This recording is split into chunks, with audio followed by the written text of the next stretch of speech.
Ladies and gentlemen, boys and girls, we are back for episode 2 of our new builder series on West Coast Supercars and Classics, where we are looking at the 914 6 GT build that James is doing. And this car has gone through quite a bit since we last saw it, so James is making some really good progress.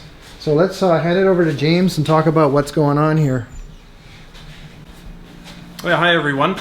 So just today, the car came back from the sandblaster, so it's still got sand in every corner.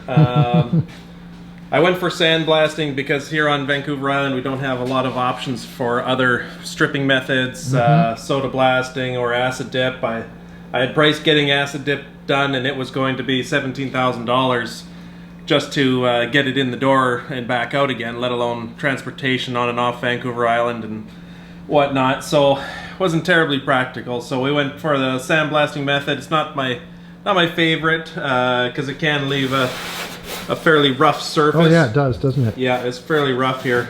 Almost feels like 100 grit sandpaper. Oh, yeah. So there'll be some a little more prep work to do to get it all done there. And as you may have noticed, it's on a rotisserie now, so picked up a rotisserie for the car. I figured that for the price of the rotisserie, that it's better to have it and then flip it when we're done with the project. And pretty cool. Yeah. That's a nice piece. Do you want to demonstrate without injuring anybody here? Hopefully not. Whoa! But the car is all fairly well balanced up. There so we with the go. rotisserie, it allows me to easily get under the fenders and under the bottom side of the car. Look at that. That's just great. And eh? easily work on any of the areas I need to. In fact, since we got it on its side now, we can maybe show some of the work we're getting into at the back of the car here. Sure. So just pull it out. Yeah. Whoa! Don't come back over there, girl. It's locked in now. We're locking? Okay, we're locked. Good. What do you want to show us here? Most of the front of the car is in pretty good shape. It is. I'm actually really Found impressed. a few more rust holes today after yeah. it came back from the sandblaster. It Wow, was yeah. thin on the inside and it's coming through. Yeah. So we'll cut that out and we'll put some new metal in there. It looks pretty healthy though. I'm actually really, I'm impressed. The fenders look really good. Yeah. I know a lot of vehicles tend to rust out in these front and rear corners of the fender wells where mud and moisture can collect, but this car's in pretty good shape in that area. Yeah. But it has a few of the typical 914 problems. Just a little bit. Yeah, a little hole in there. Yeah. Probably came from a brake fluid leak on the brake master cylinder. Yeah. These ones come from water coming in through the hood seal, and the water collects down in those areas. You don't have one on this side though, really. It's a little rusty, or at least it was a little rusty on the inside of that side, but I think the car must have been sitting on an angle wherever it was popularly parked in the past. You got a little bit right there too. Yeah. A little hole in there. Well, the big stuff is back here though. Yeah. So this is a typical spot for 914s to rust out in. The battery sits just up in the engine compartment here, and all the acids come down and rust all the metalwork down through here, and the bottom of the this is the unibody frame right here. So right. Popular spot for 914s to rust out. Are you saying that acid is not good against metal? Not long term. No. Okay, I see. Yeah, and then we looked at this last time. Of course, you guys will probably remember if you go back to that first video. I'm going to turn this around like that, so we'll pretend for out in camera land there, this will look a little bit better. So you probably remember we were on the other side and we were looking at these pipes that come through for the heating on both sides. You remember we talked about that, and also just that there's some rustworm in there, so that we already knew about, right? You cut away quite a bit of metal, so that's not a new discovery at all, right? Yeah, that's right. So I've got replacement metalwork for all this, which is why it hasn't been sandblasted very well. So it's just I'll be removing the panel from the seams here, installing new control tubes heading up towards the front of the car.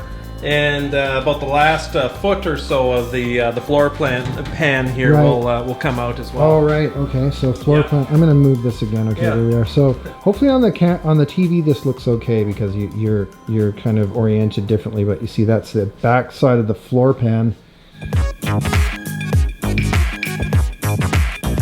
So what we're gonna do, you've got a new firewall here. Yeah.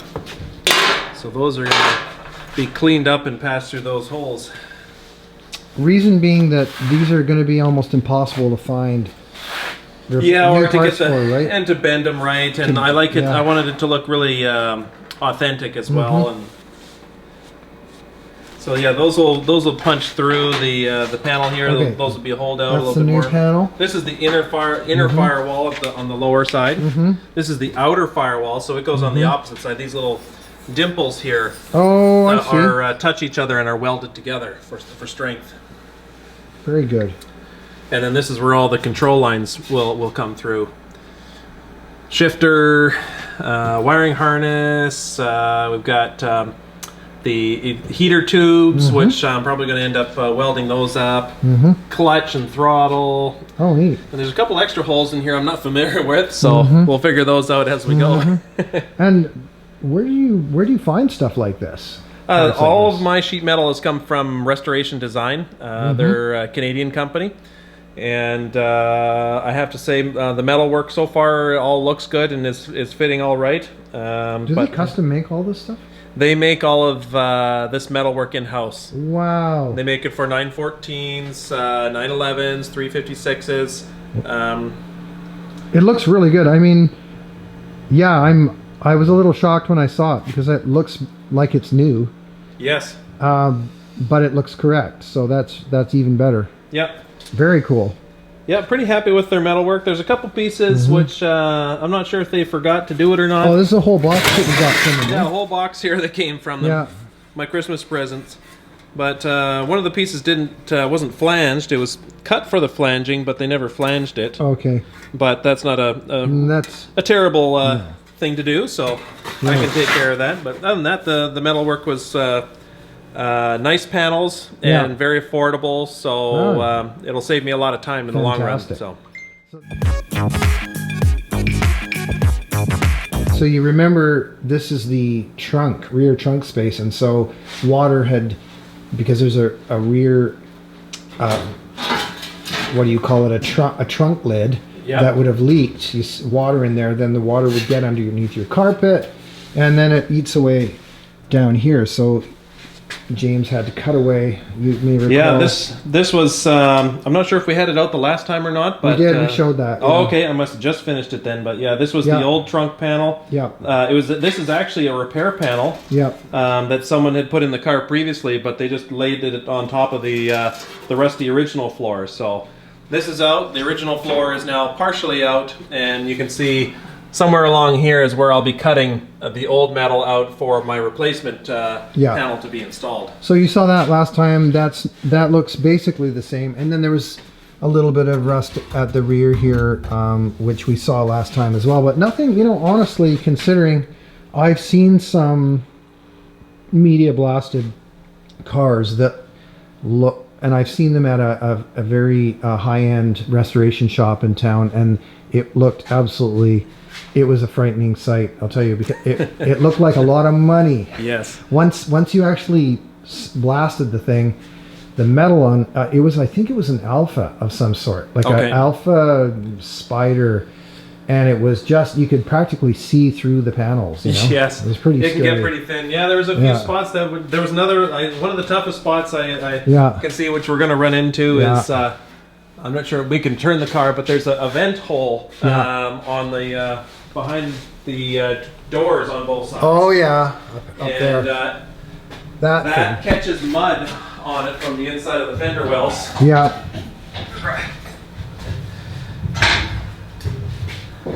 And then the mud sits in there, and so it rusts out those little vent holes. This I see. Okay. Those holes are going to be kind of difficult to make because they're in a tight corner here. Right. I think there's enough metal in here I can weld up these holes. Yeah. And then clean them up, but it's going to be almost impossible to clean up the back side of them. But it's going to be all covered in undercoat and body sealer behind there. Looks like I got another new hole there. I didn't see that one yet. Just found that one. Oh yeah, there's a little bit here. Yeah. Oh, I see that there too. Yeah, this isn't too bad to rebuild because there's good access to the back of the fender here, and it's all straight curves where once I replace the metal, it's easy to sand. But in these tight places where there's these corners, it can be difficult to finish. I'm gonna turn this around again. Yeah, I mean, all things considered, when you obviously a car that has some corrosion, which is most cars when they're a few decades old, if they haven't been garaged and never rain driven or something, they're going to have some level of corrosion, right? Like you guys all know that. But I mean, all things considered, it really doesn't look that much different substantially different from what it looked like with the paint on. So you had pretty much found all of the spots. It's just that the media blasting does reveal just about everything that's... Yeah. Anything that's thin, it'll go through. Yeah. And I was telling James earlier on, I'll reiterate this story because that I was at a high-end restoration shop and I saw it was some kind of an Alpha. I should dig up a picture of it. I think I've got one because I don't have to disclose the location.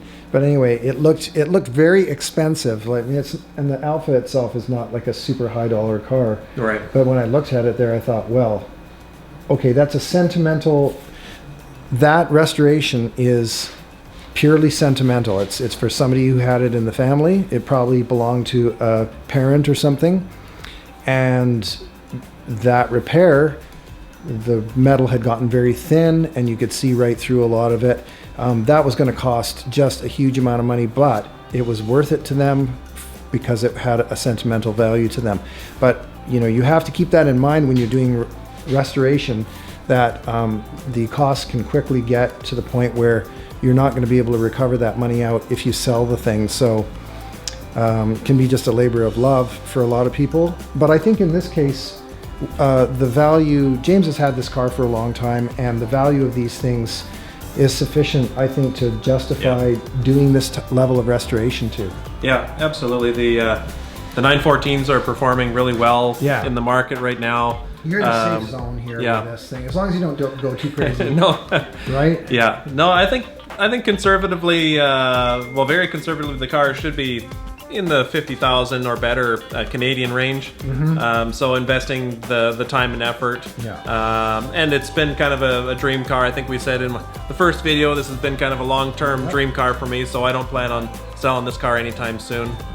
But yeah, and then plus James is doing a lot of the work himself, so that makes a huge difference. It's not like me; I have to hire people to do stuff because I'm useless at.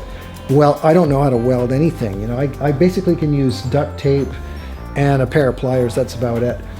I do think that James should scale back on a couple of his ideas because he wants to have like a gold-plated shifting knob, and he wants like 24 karat gold plated dashboard, you know, instruments and stuff like that. I think.